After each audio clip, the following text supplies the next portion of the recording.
mielina como en esta diapositiva. Fíjense que aquí hay vaina y mielina, ¿ok? Y aquí hay vaina y mielina. Y fíjense que esta zona no hay vaina y mielina. Resulta que los canales de sodio voltaje dependiente se encuentran en aquellas zonas del axón donde no hay vaina y mielina. Por ejemplo, en esta zona, en esta zona, en esta zona. Y en las zonas del axón donde hay vaina y mielina, no hay canal de sodio voltaje dependiente.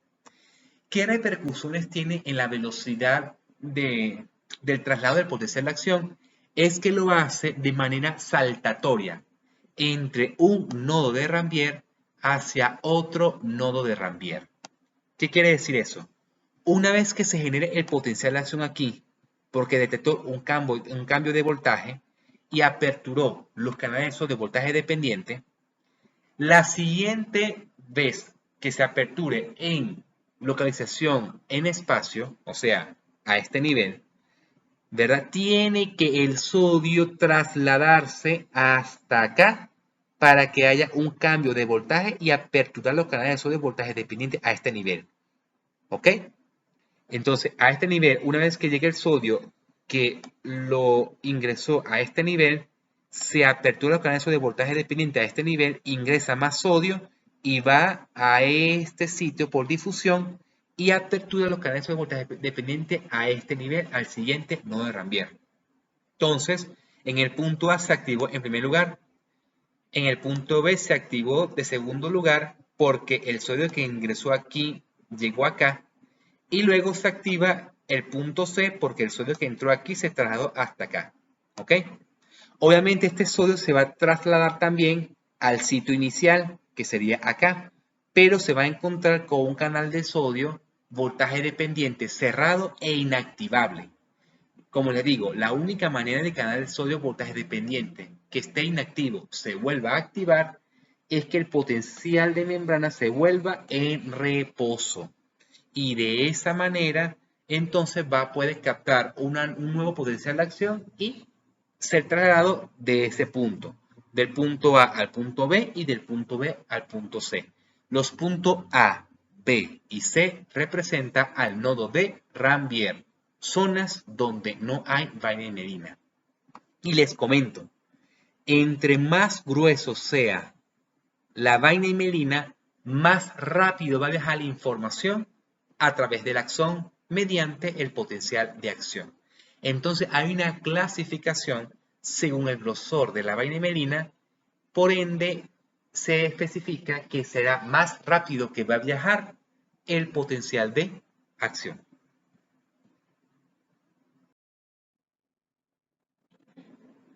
Entonces, una vez que viaje la información por todo el axón y llega al botón axónico, entonces allí se genera la apertura de unos canales de voltaje dependiente, pero allí no es de sodio, sino de canales de calcio voltaje dependiente.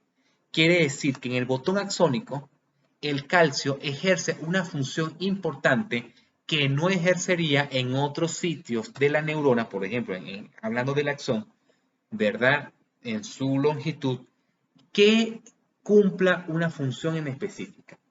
En este caso, el calcio, su función en el caso del botón sináptico sería liberar el neurotransmisor que está acumulado en el botón axónico. Ya veremos más adelante las otras funciones del calcio, pero aquí, por ejemplo, en las dendritas y en el soma puede participar en otros procesos, como por ejemplo participa en la plasticidad neuronal. En exceso puede generar la muerte neuronal, ¿sí? Y va a cumplir otras funciones el calcio cuando veamos el neurodesarrollo. Pero aquí, en la clase de hoy, solamente vamos a especificar el calcio cuyo papel sería la liberación del neurotransmisor.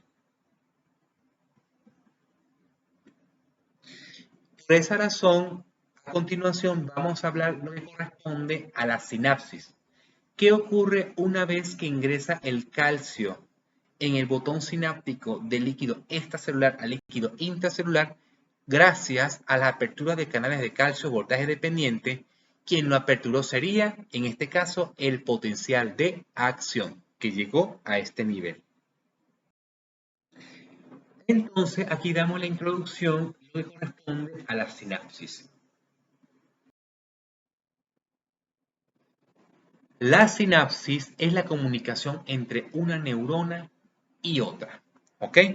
Entonces, la sinapsis se puede clasificar a grosso modo en dos partes: la sinapsis química y la sinapsis eléctrica. En esta diapositiva le quiero mostrar un ejemplo de la sinapsis eléctrica. ¿Qué quiere decir? Que el botón sináptico que se encuentra aquí, ¿verdad?, se comunica con la dendrita o el soma de la otra neurona mediante unos canales, unas proteínas transmembrana que genera que los iones que se encuentran en una neurona se traspase directamente hacia la otra neurona mediante unos canales, ¿sí?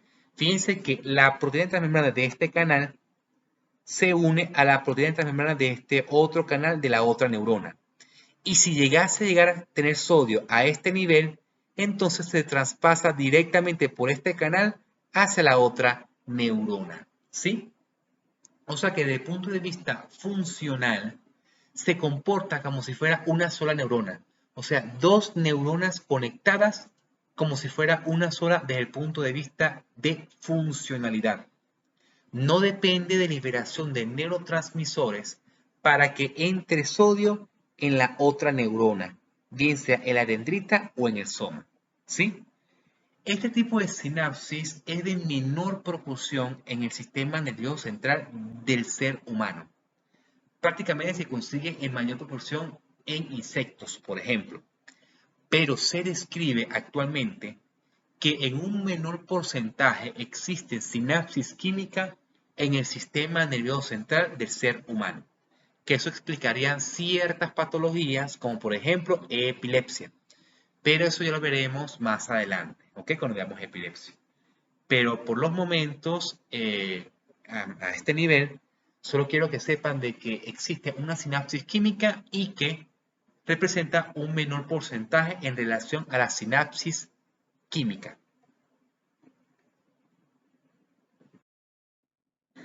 La sinapsis química no existe una conexión directa entre una neurona y otra, sino que existe esta neurona, ¿sí?, con su axón y su botón axónico, que por dentro se acumula lo que se llama neurotransmisores, ¿ok?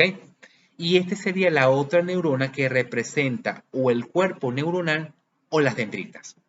Fíjense que hay varios detalles que hay que tomar en cuenta en esta diapositiva. Uno, esta es la sinapsis donde se comunica una neurona y otra. Hay varias estructuras en la sinapsis que hay que tomar en cuenta. Uno, tenemos la membrana presináptica. ¿Por qué se llama pre?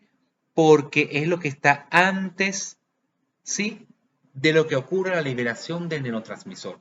Acuérdense que la información viene de acá hasta acá, porque este sería el axón donde está viajando el potencial de acción, llega al botón sináptico donde apertura los canales de calcio voltaje dependiente, y una vez que ingresa el calcio dentro de la neurona, específicamente el botón sináptico, es que hay liberación del neurotransmisor. Entonces, aquí tenemos la membrana, ¿verdad?, presináptica. Aquí tenemos este espacio que se llama hendidura sináptica. Y luego tenemos la membrana de la otra neurona que se llama membrana postsináptica, que es la que tiene mayor cercanía con la membrana presináptica. Eso quiere decir de que el neurotransmisor que lo libera el botón sináptico, que es este, se libera en el espacio sináptico o hendidura sináptica, para que este neurotransmisor o los neurotransmisores lleguen a este receptor postsináptico, que es una proteína. Y esta proteína, en este caso, sería de tipo canal. Canales ligando dependientes, ¿sí?, que habíamos dicho en las diapositivas anteriores. Ligando dependiente, ¿por qué? Porque depende del ligue de un neurotransmisor para su apertura. ¿Ok? Y fíjense que aquí se generaría en esta membrana postsináptica el potencial postsináptico excitador e inhibidor, ya aclarado en las diapositivas anteriores de esta clase. Hay que tomar en cuenta también que el neurotransmisor no es que se acumule en el botón sináptico en cualquier sitio, no. El neurotransmisor se acumula en una estructura que se llama vesículas. En las vesículas sinápticas, dentro se acumula el neurotransmisor. Y ese neurotransmisor que se acumula en la vesícula sináptica, ella se queda estancada allí. ¿Esperando a quién? Esperando que ingrese calcio para que estas vesículas sean trasladadas a este nivel para que la membrana plasmática de esta vesícula sináptica se una a la membrana plasmática presináptica y así libere el neurotransmisor en la hendidura sináptica. Pero fíjense que esta vesícula se recicla. Una vez que se libera el neurotransmisor, se vuelve a formar otra vez esta vesícula sináptica para que luego sea rellenada con neurotransmisores nuevos o reciclados, y una vez que se acumulan neurotransmisores se mantienen como en reserva. ¿Hasta cuándo? Hasta que ingrese nuevamente calcio y ocurra este ciclo de liberación del neurotransmisor. ¿Ok? Entonces, de esta manera, una neurona se comunica con otra a través de la sinapsis química. Hay otras estructuras que también hay que tomar en cuenta, aprovechando esta diapositiva, estructuras que están al lado de la sinapsis química. Y aquí tenemos lo que serían los astrocitos. Acuérdense que los astrocitos, que son las células de sostén de las neuronas, también participan en la regulación de la liberación de neurotransmisores. ¿Ok? Se describe que cuando se libera el neurotransmisor aquí, en la hendidura sináptica, ¿verdad? Este neurotransmisor puede ser recaptado o lo capta esta célula que serían los astrocitos para que se recicle y vuelva a ser traspasado acá al botón sináptico, ¿sí? Y por último, el neurotransmisor se sintetiza o se crea justamente en el botón sináptico. Pero una vez liberado este neurotransmisor en la hendidura sináptica, ese neurotransmisor tiene que ser destruido de alguna manera o tiene que ser apagado de alguna manera. Existen otras proteínas aquí postsinápticas que degradan o destruyen ese neurotransmisor, o bien sea que lo secuestra los astrocitos, o bien sea que en la membrana presináptica existan unas proteínas que recaptan ese neurotransmisor y lo vuelva a estar en el botón sináptico. Eso quiere decir que el neurotransmisor no se libera de manera permanente, ¿sí? O no es que todo el tiempo va a estar el neurotransmisor aquí liberado en la hendidura sináptica, sino que de alguna manera, una vez que se libere, tiene que ser también barrido o tiene que ser eliminado. ¿Para qué? Para que cuando llegue el nuevo potencial de acción, se genere la más liberación del neurotransmisor, ¿sí? Y así una neurona se transmite la información a otra neurona según la intensidad. Entre más potenciales de acción se traslade en el axón, van a haber mayor cantidad de calcio que se ingresa al botón sináptico